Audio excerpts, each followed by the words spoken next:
Welcome back to the Indian Wisdom Podcast. I'm Dr. Raj Balkaran, and you're looking for inspired insight which you can perhaps apply to your life. There have been a number of requests for content on Shiva, the great god Shiva. Why is this? Well, there is a particular juncture in the Hindu calendar coming up called Shivaratri, the night of Shiva, where aspirants, devotees, seekers hold an all night vigil, or they'll stay up as long as possible in order to honor the great god Shiva. Now, what's this all about? Why would anyone want to do this? And why now? Well, I think it's time for us to talk about time. There is, of course, mechanistic time, ticking of the clock, the seconds and hours, the minutes, the days, the weeks. There's the passage of objective time, right? Mechanistic time. And then there is meaningful time, subjective time. This is time that is conditioned by milestones, rites of passage, experiences. Yes, this is why we perceive various hours to either go by very quickly or to be drawn out laboriously. So time is a very funny thing indeed, because time is the carrier, the vehicle of experience. All experiences are born of time, i.e., all temporal, phenomenal, mundane experiences. Perhaps there are experiences, or there is an experience that is predicated upon the transcendence of the temporal, but we'll leave that tantalizing thought for another day. Let us turn to the time of Shivaratri, the night of Shiva.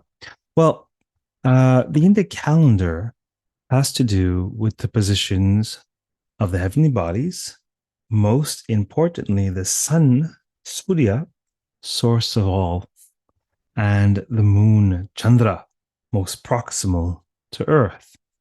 Now, there is a palpable difference between a full moon day, Purnima, as it's called, and any other day, or when the moon is full-ish, the day or two leading up to the full moon. Now, some folks believe this is an old wives' tale or superstition. Belief, what is belief? Who needs to believe anything they can't experience themselves? Well, go and experience it. Oh, yes, you may sit there and be like, oh, I don't feel anything different about today. Pay attention. Pay attention. You may be in an elevator and there might be some elevator music, quite literally, playing, and you may have some vague awareness that there is music there. And if attention is paid, you might actually be able to discern the melody, the composer, the instruments. Now, if you are an avid musician, i.e., one who has paid careful attention to music and music making over an extended period, such a one will be able to discern chords, even keys. Some such people have perfect pitch. They understand directly, experientially, why, I don't know, I'll pick a random classical piece of music, why Mozart's flute and harp concerto in C major needs to be in C major. The melody could be transposed to any other key, but the quality of the key of C is unique. And such a thing can be heard. It's a question of the order of resolution, right? And that is a function of the focus of attention. right? That's a function of the attention that you pay. Have a look around. Some people are really into fashion. They pay a great deal of attention to what they wear. And 95% of them pay much more attention to what other people wear because their fashionable expression is born of competition more than born of true self expression. Now, there are others who most certainly pay very little attention to what is to be worn or not worn. They may dress more pragmatically or conveniently, wear the same pair of jeans they've worn day in and day out for 5 years because it's comfortable, etc., etc., etc. So if you pay attention to the waning and the waxing cycle of the moon, you will feel quite palpably a different energy. First of all, the waning cycle and the waxing cycle are quite distinct. Some of us are more predisposed towards sensing these things than others. And when I say sensing, I mean sensing. I don't mean perceiving in an open ended sense. I don't mean projecting. There is, without question, um, a response to be had by humans en masse around the time of the filling moon. Yes, we know all the anecdotes. We have all the anecdotal evidence, quote unquote, from police officers and school teachers, etc., etc., etc. Where do we think the word lunacy comes from?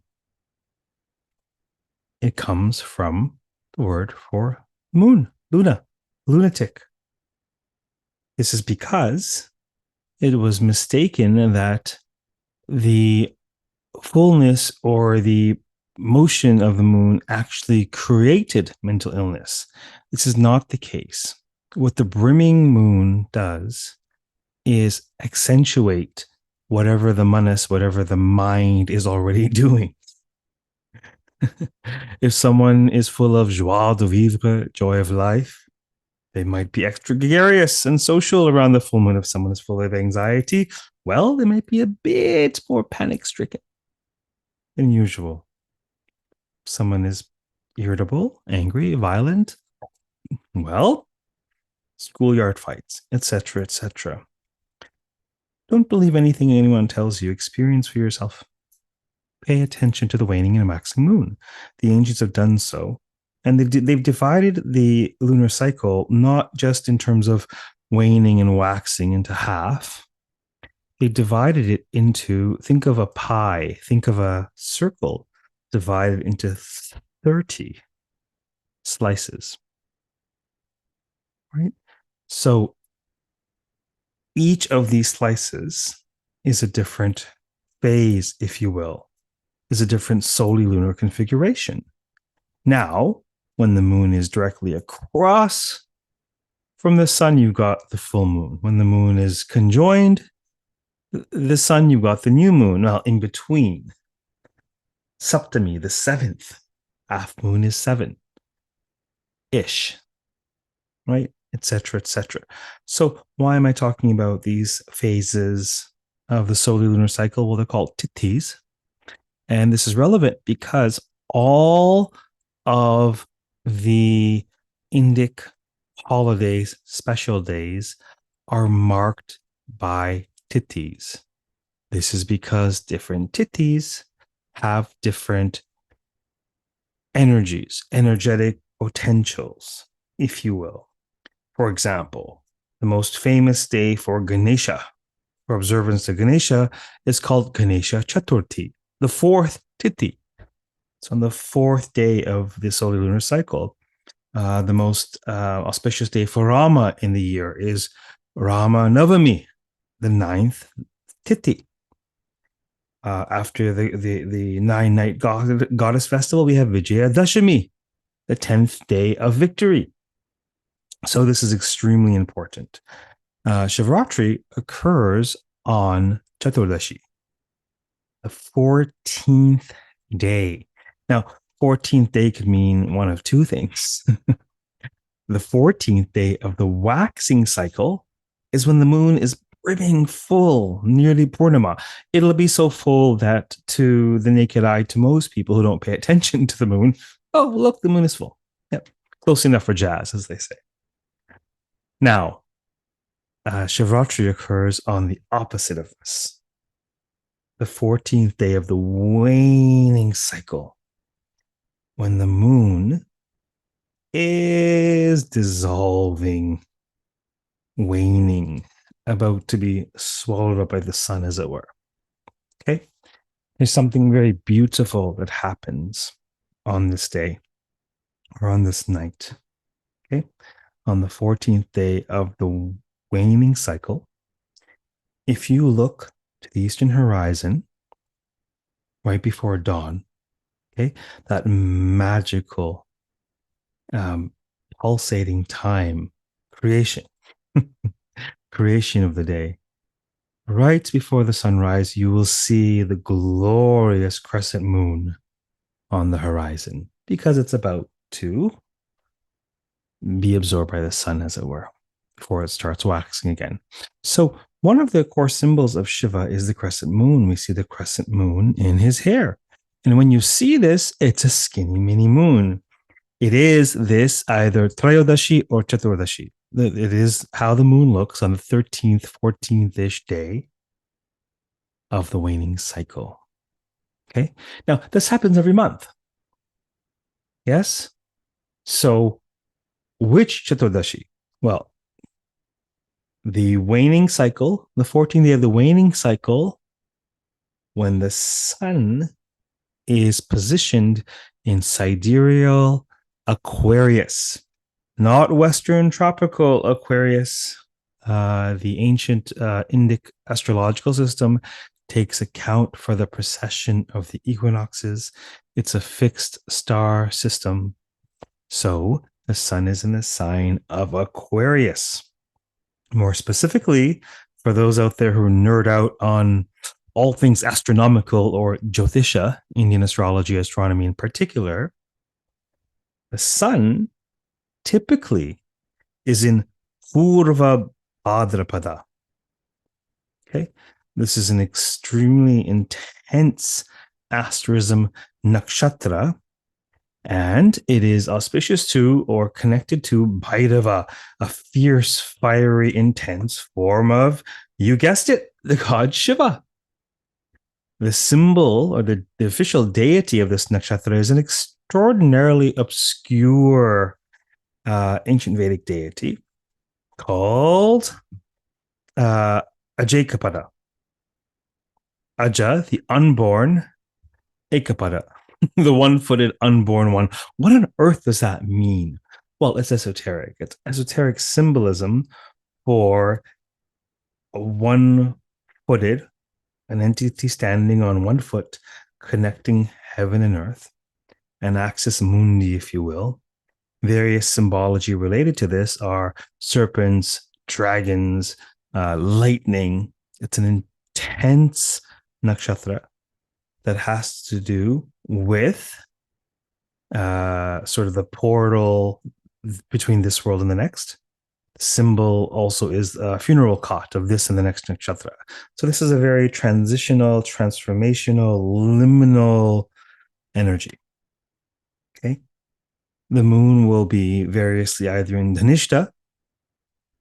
That nakshatra symbol is the Damaru, Shiva's Damaru, the drum whereby he keeps count of time, or Shatabisha, which is 100 healers. Yes. So there is incredible symbology of Shiva associated with these nakshatras in this time. The ancients didn't pick these days willy-nilly. Okay. Certain configurations are conducive to certain energies. And so that night is very much conducive to invoking, imbibing, experiencing the energy of Shiva. Now, who is this Shiva? Well, that's an excellent question. And it would take an incredibly long time to answer in any comprehensive way, and still you would have questions. But Shiva, of course, is one of the most popular um, Hindu deities, if you will, often seated in some sort of yogic posture, Padmasana, Siddhasana. He is considered the primordial yogi, often seated in some sort of meditative posture, eyes half closed, um, in a reclusive, a mountainous background. His abode is the Himalayan peaks, Kailasha, and there's rich symbolism associated with Shiva. His vehicle, Vahana, is the bull. Much to be said about that. His ornament, the Bhushana, his neck is adorned with a cobra. Much to be said about that. He wears animal skins. His weapon or instrument is the trident. Much to be said about that. An extraordinarily rich figure. Now, Shiva in this form as a recluse has to do with the inward turning aspect, has to do with the pursuit of spirituality, consciousness, if you will, chitta. Yes, above and beyond a deity who is the object of a great deal of veneration, of worship, Shiva is also considered a principle. Shiva, in many traditions, is considered tantamount to or equivalent to consciousness itself. Indeed, the interplay between Shiva and Shakti, between masculine and feminine divine, amounts to the interplay between consciousness witnessing play of creation and the play of creation itself. Right? Shiva most certainly comes from South Asia, South Asian traditions, Indic traditions, and ancient times. Actually, we have in the Vedic corpus, we have narratives of Shiva not being accepted in the Vedic sacrifice and eventually being assimilated into Vedic culture and eventually receiving a share of the sacrifice. So this is an ancient deity. There are seals of a figure, seals from the Indus Valley civilization. Yes, contemporaneous with Mesopotamia, ancient Egypt, very long time ago. Peaked around what? Something along the lines of 2500 to 1900 BCE. And all we have are these glorious artifacts, seals, figurines.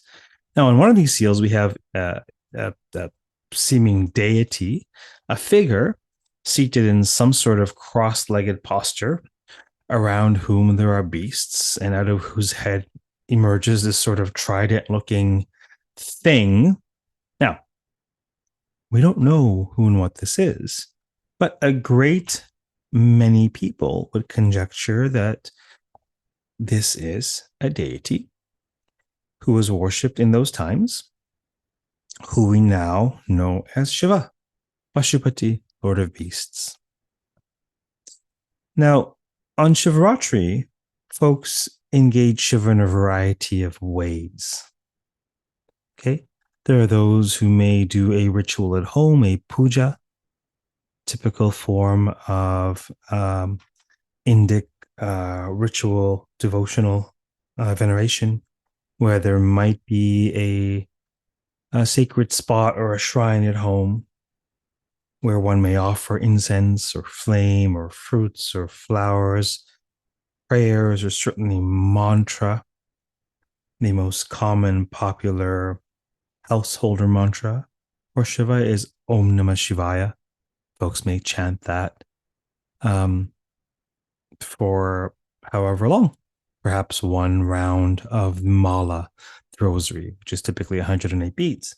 Perhaps they'll do it as a function of time. They'll do it for 5 minutes or 10 minutes or an hour.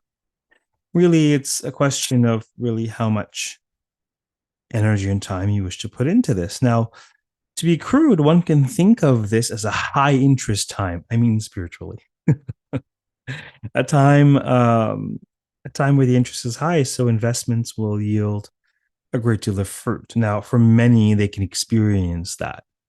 For those who are meditators or for those who enter trance states, it's easier, right? It's easier to slip into that state on this night, right? Various people may petition Shiva for various blessings, as we mortals tend to do, looking for this or looking for that. But, perhaps what we can do is tell a tale. I hear you like stories. You like stories? Tell a tale of Shiva, because stories teach you when you least expect it, and they stay with you. They really become the tissues of your consciousness in a very powerful way. So there are many versions of the tale I'm about to tell, but let's just riff a bit. So a long time ago, there was a great drought upon the earth. The earth was parched and dry. The animals and plants and humans were withering, and they were on the cusp of extinction. The earth cried out to the heavens, called upon Lord Vishnu, the sustainer, in her time of need. And, Vishnu goes to Lord Brahma, the creator, and interrupts his meditation and says, look, Grandfather Brahma, the earth is about to perish. We've got to do something. I don't know what to do. Surely you have something in mind. You created everything, haven't you? Well, said Brahma, in times of drought, the solution can only be one thing: water. Well, duh, said Lord Vishnu. But there's no water to be found on earth. Well, said Lord Brahma, if there's no water to be found on earth, then you need to divert water from elsewhere. Elsewhere? What do you mean? There are many, many realms in this creation of mine. Go seek out the great celestial river Ganga, the Ganges, and ask her to descend to earth. She should serve as a fine solution to all of your troubles. With that, Brahma returned to his meditation. He's the creator, so after he creates, he's kind of done. He hangs out in his, lovely little cul-de-sac somewhere in the heavens, and is either ensconced in meditation or, he watches various Netflix specials, usually on, creation myths and whatnot. But, he doesn't really get too involved unless someone comes knocking on his door asking for this blessing or this advice. So he went back to his sadhana. Vishnu came to the abode of Ganga. And it was an impressive abode indeed. She was a mighty, mighty figure. And he pleaded his case to her. But upon being presented with Brahma's plan, Ganga laughed haughtily and replied, Earth? Down there? You expect me to leave the heavens and descend to such a crude and vulgar realm? Even if I wanted to descend, my might is too great. Did you not say the earth is feeble and weak and parched and scorched? Well, the might of such a one as me, Lady Ganga, would crack the earth in two. Yes, I did just say Lady Ganga. Draw whatever conclusions you will. So Vishnu was dismayed, and he went back to Lord Brahma's mansion, rang the doorbell, and was let in, and said, "Look, you can't. This isn't going to work." I asked Ganga to descend, and she said no, and she also said that, "Look, I'll crack the earth in two," and maybe she has a point. She's got an attitude problem for sure, but that doesn't mean she's wrong. Maybe she's got a point. And so Brahma closed his eyes for a moment and said, okay, you know what? I'm not exactly sure what the answer is, but I know intuitively that Shiva, the great god Shiva, Lord of yoga, Lord of yogis, meditating upon the Himalayan peaks, Shiva will know what to do next. Now, off with you. Sort it out. I've got some meditation to do. So, Vishnu traveled to the abode of Shiva, and he trepidatiously approached the meditating Lord because Shiva was extraordinarily powerful, and sometimes he had a bit of a temper. There's another story where he opens up his third eye and singes Kama, like the god of love, for shooting his arrows his way. That's a story for another day. But everyone knows about Shiva's temper. So he wasn't quite sure how to interrupt Shiva's trance, but he was relieved because soon after he arrived, Shiva's eyes fluttered open, and Vishnu said, "Hail, Shiva, Lord of Yogis." And Shiva reciprocated, "Hail, Vishnu, protector of the earth." The ever watchful third eye of Shiva, his inner eye, his Agnya chakra, had witnessed all that was transpiring.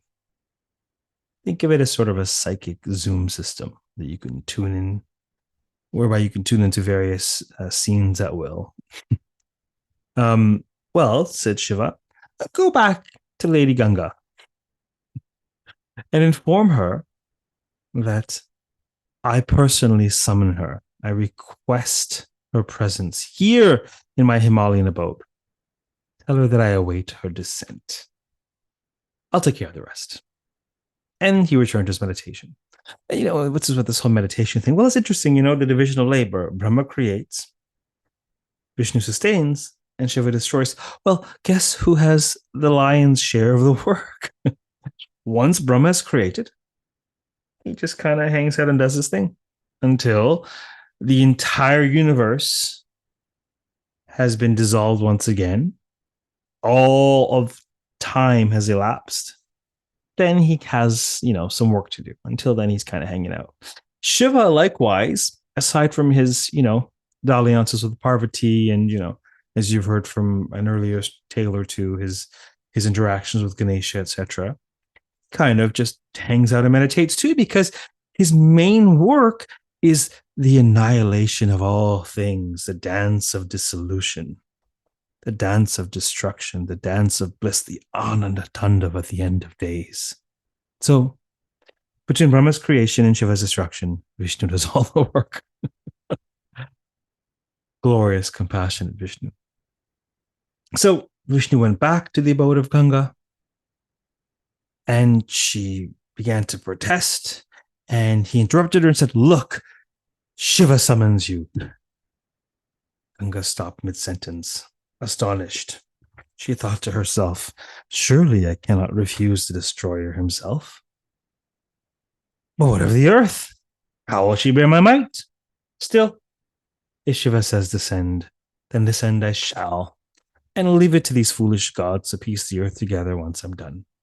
And so, prideful as ever, but wise enough to comply, if only out of self-preservation, with a direct request from Shiva himself, Ganga flung herself from the heavens downwards to the earthly plane, becoming denser and denser and denser, transforming from a celestial to a terrestrial river, flowing directly toward the abode of Shiva upon the Himalayan peaks, all the while certain that she would crack the earth in two.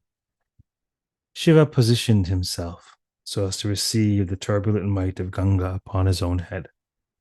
He took a great long inhale and connected with the center of the self, the only still point in all of the universe is actually within, not without. Thus, as she descended, the celestial river found herself slowed, calmed, grounded by the yogic presence of the Lord. For an individual who has a fairly high consciousness, high awareness, their presence is peaceful. There's a passage in the Mahabharata which says that such a one can make a place teeming with activity, teeming with beasts in the forest, for example. Such a one can make a place such as that seem perfectly still. Time slowed down as though all space were converging upon his head in his intoxicating, peaceful, pacifying presence. Ganga experienced herself as no more than one single drop of dew amid one of Shiva's matted locks. She lingered for an eternal moment in his expansive presence before, inebriated, she slid down his body, paying homage and loving respect to his feet to take his blessings before continuing down the Himalayas to hydrate, nourish, and bless the earth. Pacified by the grounding power of Shiva, the Ganges descended to earth, where she nourishes and purifies countless souls to this day, all by the grounding grace of Shiva. The story is actually told in the stories behind the poses, with relation to a certain asana, Tadasana. Okay. Mountain pose, often called mountain pose. Okay. Maybe I'll share a little bit of the gloss because it's asanas aside, it is relevant to the bhavana, the mode, the mood, the energy of Shiva and the energy of the pose for those of you who do asanas. There are two types of standing: mindless standing and standing with attention. By default, many of us simply mill about, standing here and there to pass the time. But the soldier stands to attention, with attention, and all the more so the yogi. You know, people think that time is the most precious thing that you have. In a sense, it is, but time is only as useful as the attention it affords you. Who wants to live a year neglected?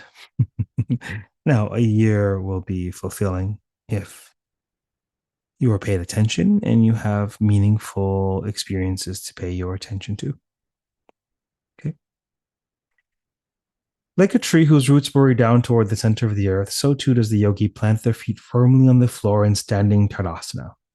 Beyond the planting of the feet to mirror the roots of the tree, the yogi in Tadasana mirrors the trunk as their body is erect, allowing the flow of life sap, prana, right, life force, to vertically permeate their being, aligned with their spine, both gross and subtle.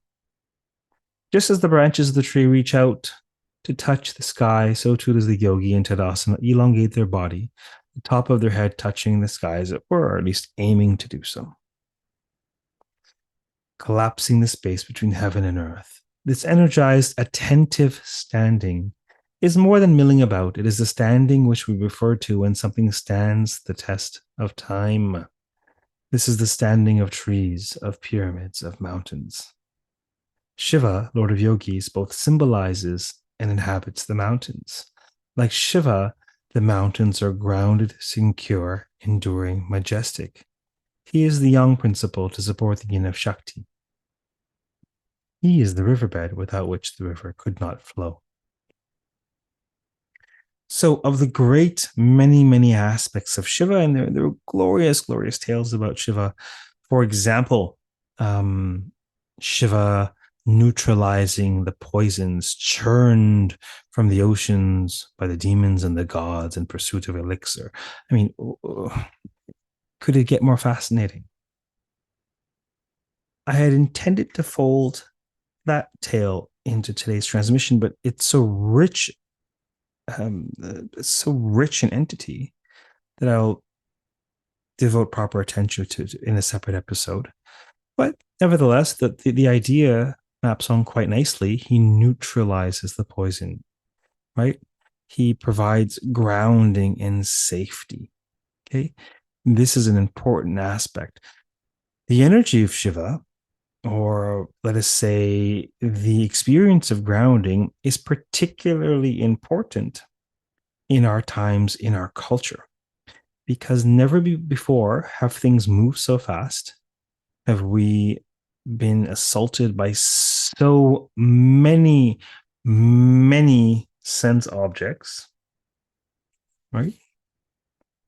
Stimuli, typically via the various screens to which we are glued. Never before have we been so assaulted. Have our senses been so inundated as in these times? And therefore, grounding is all the more important to still and center yourself and really take stock of who and what you are, where you've been, where you're going, what you want, right? Check in with yourself, connect with yourself, pay attention to yourself, increase your capacity to be aware, to observe, right? Pay that attention to your life and engage in your activities consciously. At the end of the day, Shiva is consciousness. He represents complete awareness. So perhaps you've learned a thing or two about time, ritual time, cosmic time, astronomical alignments.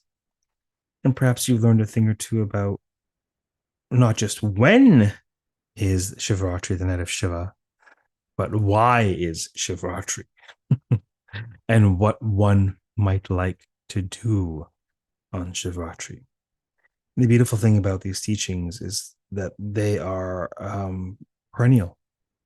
They are relevant whether Shivaratri is upcoming or has passed or 6 months away, right?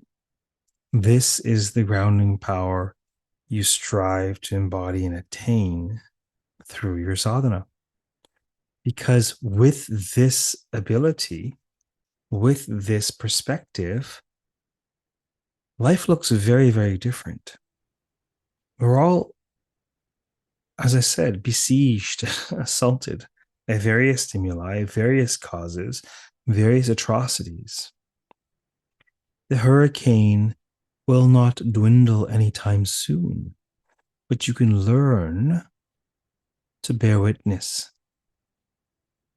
You can learn to witness, by virtue of which you can abide in the eye of the hurricane. I hope you've enjoyed these transmissions a fraction as much as I've enjoyed sharing them with you. Please, if you find this content valuable, please share, please like, please subscribe. I really would love to keep this coming. Also, by all means, feel free to come and study with me at the Indian Wisdom School. Perhaps attend a retreat. If I can be of service in any way, shape, or form to your learning journey, I'm not hard to reach. Until next time, keep well and keep grounded. Namaste.